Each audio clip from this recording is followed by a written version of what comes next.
Hello, আসসালামু আলাইকুম। আজকে নিয়ে আসছি একদম কচি শসা এবং কচি মূলা দিয়ে একটা গ্রিন সালাদ। তো আমি প্রথমে নিয়েছি পেঁয়াজটা কেটে নিয়েছি। তারপরে এখানে নিয়েছি আমি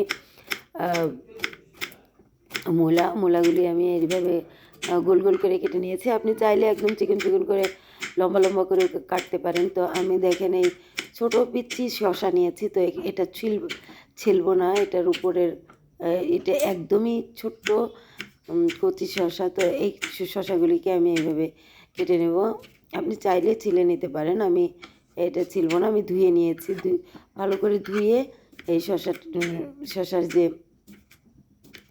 শসা এইভাবে কেটে নিয়েছি। আমি এটা অর্ধেক একটা শসা আমি এইভাবে ছোট ছোট করে কেটে নেব, একদম কুচি কুচি করে। দেখেন একটা শসা এইভাবে একটা আস্তেই থাকবে।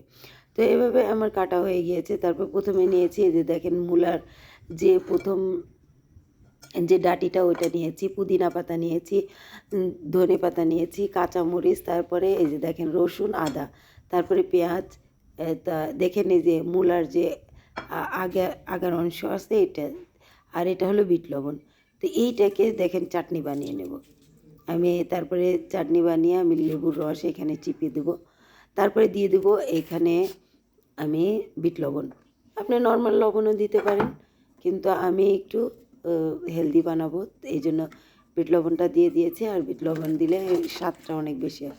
তারপরে এই যে কাটা মূলা, পেঁয়াজ আর হলো যে শসাটা, কচি শসাটা ওটা দিয়ে দিয়েছিলাম। তো তারপরে অলিভ অয়েল দিয়ে দিয়েছি। অলিভ অয়েল দিয়ে এই যে আমার দেখেন সুস্বাদু একটা গ্রিন সালাদ গ্রিন চাটনির সাথে।